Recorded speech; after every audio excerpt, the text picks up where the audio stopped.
शिव बाबा याद है ना। ओम शांति। 18 जुलाई 74 के अव्यक्त बाप दादा के मधुर महावाक्य सुनते हैं। आज की अव्यक्त वाणी का टाइटल है संपूर्ण पवित्र वृत्ति और दृष्टि से श्रेष्ठ तकदीर की तस्वीर।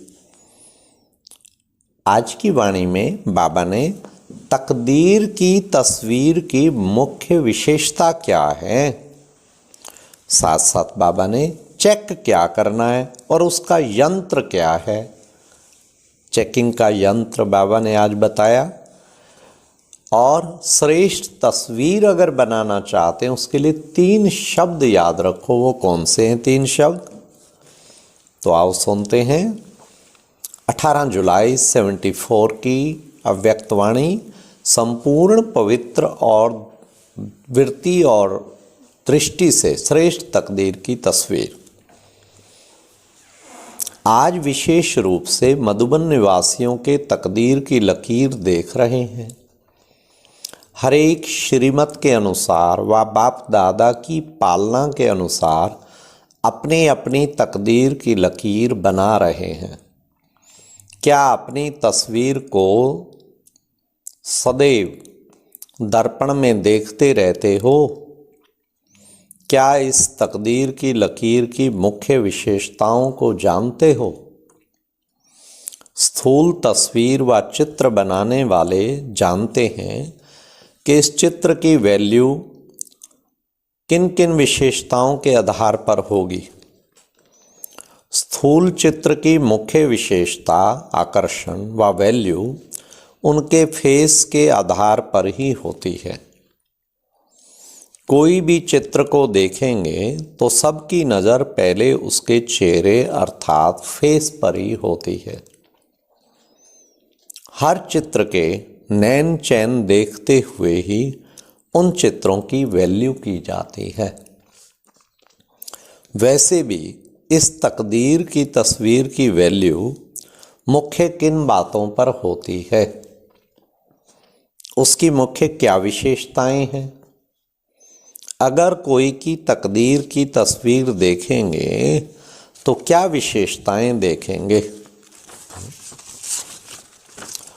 एक मुख्य विशेषता यह देखी जाती है कि तकदीर की तस्वीर में क्या स्मृति पावरफुल है, अर्थात सदा स्मृति स्वरूप है।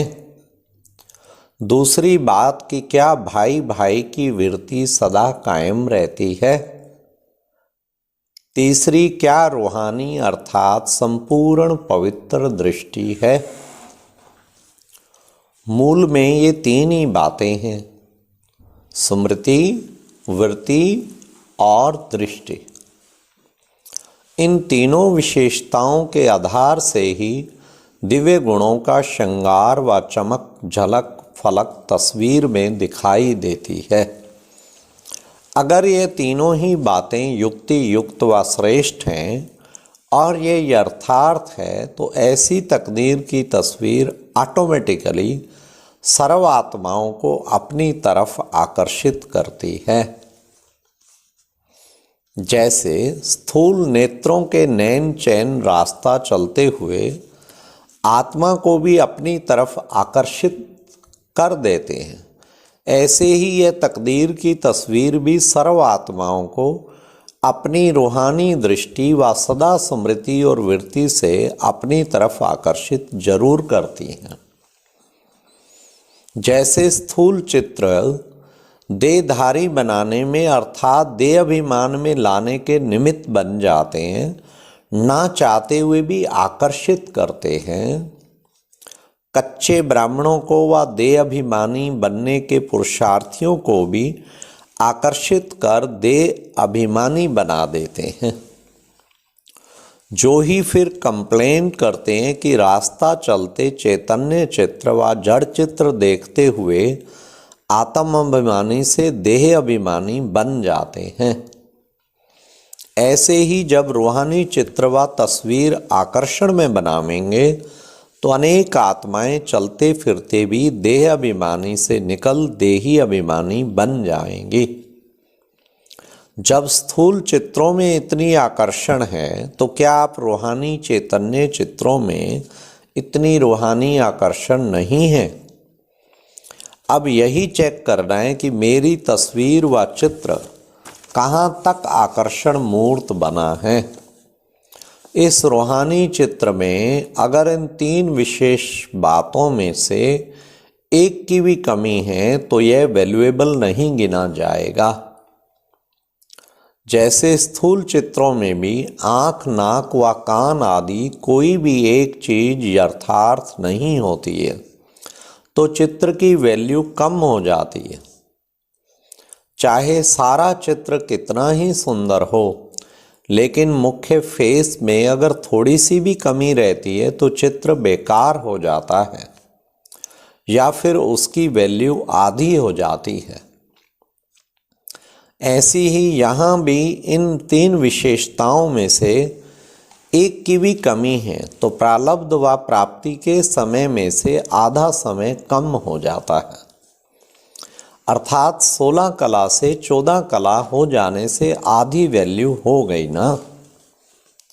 इसलिए इन तीनों ही बातों की हर समय चेकिंग चाहिए। अच्छा, तो क्या ऐसी चेकिंग करते हो? क्या चेकिंग का यंत्र जानते हो? यंत्र द्वारा ही तो चेकिंग करेंगे ना। वह कौन सा यंत्र है कि जिससे अपने को चेक करो? यंत्र है बुद्धि। जैसे ऐसे कई लौकिक कुल होते हैं जहां जन्म लेने से ही युद्ध में व हिंसा में प्रवीण बनाने के लिए बचपन से तलवार की बजाय चाकू व लाठी चलाना सिखलाते हैं, जिससे कि उनको अपने शूरवीर कुल की स्मृति रहे। बाप दादा भी हर ब्राह्मण को माया के वार से बचने के लिए व माया को परखने के लिए यह दिव्य बुद्धि का नेत्र देते हैं। लेकिन दिव्य बुद्धि की बजाय जब साधारण लौकिक बुद्धि वाले बन जाते हैं तब माया को परख नहीं सकते, वह माया के वार से बच नहीं सकते, वह अपनी चेकिंग नहीं कर सकते। पहले यह देखो क्या अपना दिव्य बुद्धि रूपी नेत्र अपने पास कायम है? कहीं दिव्य बुद्धि रूपी नेत्र पर माया के संग दोष व वातावरण का प्रभावशाली जंग तो नहीं लग रहा है, वह कोई डिफेक्ट तो नहीं कर रहा है। अपनी इसी श्रेष्ठ तस्वीर बनाने के लिए मुख्य 3 विशेषताओं को भरने के लिए 3 शब्द याद रखो। कौन से? नंबर 1 निर्वाण स्थिति में होना है, नंबर 2 निर्माण बनना है, नंबर 3 निर्माण करना है। निर्वाण, निर्माण और निर्माण अर्थात मान से परे 3 शब्द स्मृति में रखो तो तकदीर की तस्वीर आकर्षण में बन जाएगी। चलते चलते क्या होता है? चलते चलते इन 3 बातों की कमी हो जाती है।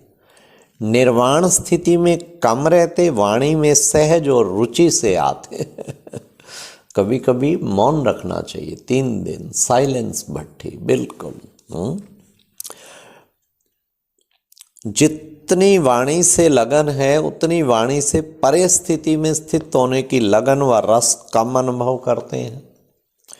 निर्माण बनने की बजाय अनेक प्रकार के मान, देह के व पोजीशन का, गुणों का, सेवा का, सफलता का व अनेक प्रकार के मान सहज स्वीकार कर लेते हो और स्वीकार करने की इच्छा में रहते हो।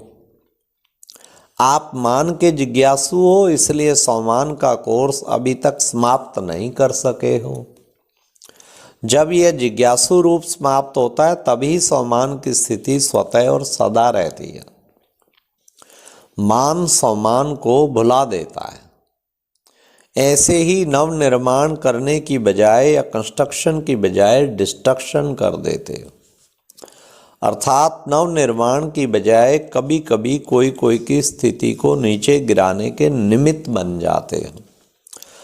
सदैव हर कर्म में व हर संकल्प में चेक करो कि ये संकल्प, बोल व कर्म क्या नव निर्माण के निमित्त हैं? ऐसी स्टेज रखने से सर्व विशेषताएं स्वतः ही आ जाएंगी। यह है वर्तमान समय पुरुषार्थ को तीव्र करने की युक्ति। मधुबन निवासियों की रिजल्ट अच्छी रही। मेजॉरिटी स्नेह और सहयोग में अथक सेवाधारी रहे और आगे भी बनते रहेंगे। महिमा योग्य तो बने हो, जो कि स्वयं बाप दादा महिमा कर रहे हैं। अब आगे क्या करना है? मधुबन निवासियों को और सब आत्माओं को विशेष व्रत लेना चाहिए।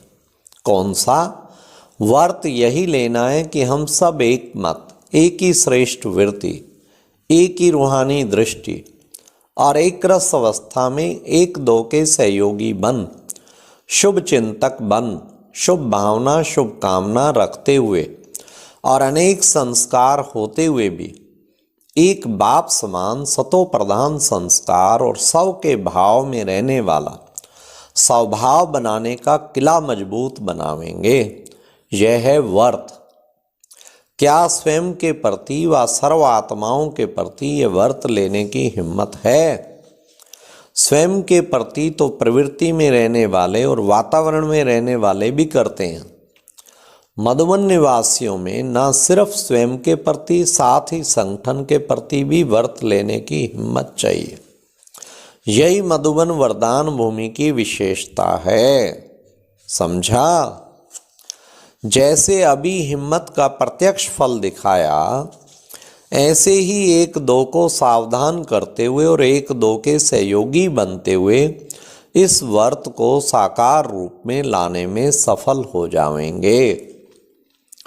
जैसे और जोन वालों को अपनी अपनी विशेष सर्विस का सबूत देने के लिए सुनाया है, वैसे ही मधुबन निवासियों को भी इस बात का सबूत देना है। हाँ, बाबा ने कहा ये भी तुम्हें सबूत देना है। तो विशेष पालना लेने के बाद अन्य आत्माओं की पालना करने के निमित्त बन जाते हैं।